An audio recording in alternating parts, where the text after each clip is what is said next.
the introduction to the bill itself. It states categorically that this is an act, that's a bill for an act of parliament to give effect to Article 43(1)(b) of the Constitution, to provide a framework for access to affordable housing and for connected purposes. The Speaker, from the outset, the question one would want to ask, and to ask repeatedly, how on earth is this bill once, if it is passed and it becomes law, how is it going to contribute to the realization of the right under Article 43(1)(b) of the Constitution? Mr. Speaker, it might be important for me to just read the Article 43(1)(b) for the benefit of members who may not have their Constitution with them, the copies of the Constitution with them. Mr. Speaker, at Article 43(1)(b), the Constitution requires or dictates that every person has the right to accessible and adequate housing. Every person has the right to accessible and adequate housing and to reasonable standards of sanitation. And if you want to understand clearly how this bill is not solving the problem, is not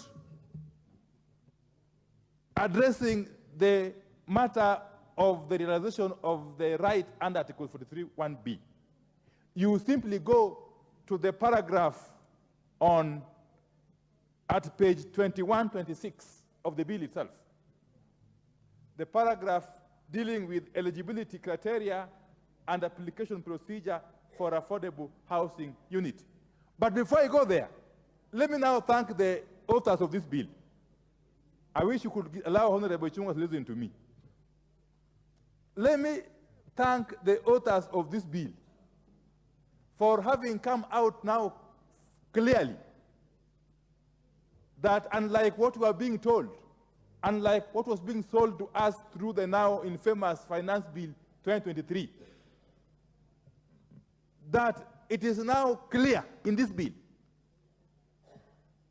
that whoever is going to contribute to this fund, this housing levy, is not guaranteed a house. That is now clear. That however much you contribute towards the housing levy, whether you are a salaried employee, you are a Kali artisan, you are a Mkokoteni pusher, you are a boda rider, you are a mamamboga, there is no guarantee that you will get a house. That your contributions are not a guarantee that you will get a house. That's now clear. And if you want to confirm that, you go to the paragraph 4 on eligibility criteria and application procedure for affordable housing unit. A person qualifies to be allocated an affordable house unit if that person is a Kenyan citizen who is at least 18 years of age and holds a Kenyan identity card. And it goes on. But what is more curious is at paragraph 31(2)(a). An application made under subsection 1 shall be accompanied by proof of requisite deposit approved by the relevant agency of at least 10% of the value of the affordable housing unit being applied for. Now, tell me now, who in Kenya is going to afford the 10% of the value of the affordable housing unit? Who? What we are simply doing is to create opportunities for the people who are already propertied, like you and me, people who are already wealthy, to be able to use proxies to deposit the 10% of the value of those units and acquire as many units as possible. How have we addressed the issue of access to housing under Article 43(1)(b)? Tell me. I need to be educated. Tell me. How? How, Honorable Chunga, my good friend? How? I need to be educated. So, we are simply trying to respond to the queries, the very fundamental queries that were raised by the High Court. My submission is that this bill does not cure the deficiencies that were apparent in the Finance Bill 2023. It does not cure. Mr. Speaker, you must also understand that in this country, even those people who may want decent houses to be able to move from their current dwellings, the shanties as we call them, may not be able to, as a result of other competing needs for the little money that they have. So what then should have happened? And this is something we have said over and over. We have said as Azimio over and over that we are not opposed to the issue of affordable housing. As a matter of fact, the issue of affordable housing was in our manifesto. The point of departure is the implementation.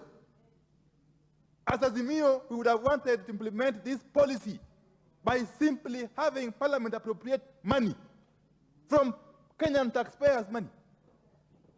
Simply collect taxes in the normal manner and appropriate part of that money to go and construct the houses.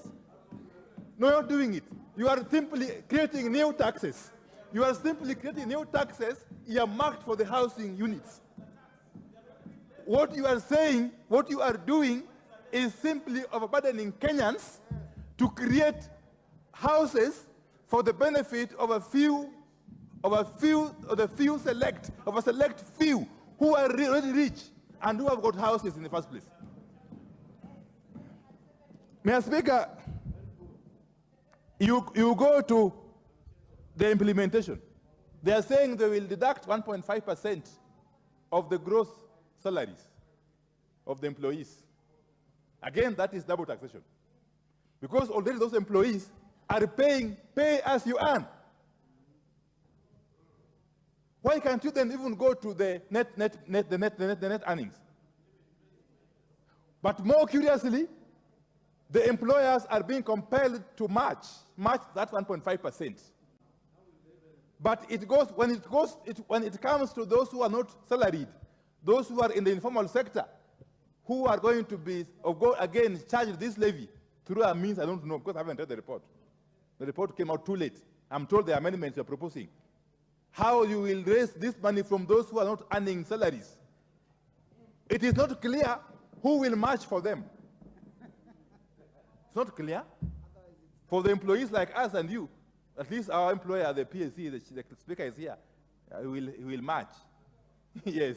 But for the Mamboga, who will match for the Mamboga, Mr. Speaker? Who will match the contribution for the border rider? Who? So we are having two different standards, which was raised by the High Court itself. And I'm being careful not to delve into the matters which are preventing before the court, because that would be totally sub judice. Mr. Speaker, you can go on and on and on. The High Court raised the issue of Article 10, Sub-Article 2 of the Constitution on national values, especially the matter of participation of the people. I've heard my friend Johan Ngeno eloquently say that he went to Kisumu, he went to Nakuru, he went to Garissa, and people were happy. People were welcoming them with claps and cheers, that they want houses. They were singing, Hosanna, Hosanna. The houses have arrived, Mr. Speaker. Mr. Speaker. Mr. Speaker, I didn't see them also. In my own county of Siaya, I didn't see them. I didn't see them, Mr. Speaker. In my own constituency of Ugonja, I didn't see them. So, how how was this public participation conducted? To be able to satisfy the very rigorous requirement under Article 10, Sub-Article 2 of the Constitution. How? And remember, there was also a court ruling earlier on the issue of public participation, when the court declared our public participation notice as unconstitutional. Okay? You need to learn law, some law, for you to understand that, Honorable buyer, yeah. Yeah. Mr. Speaker, it has not been demonstrated how this public participation was effective. Okay?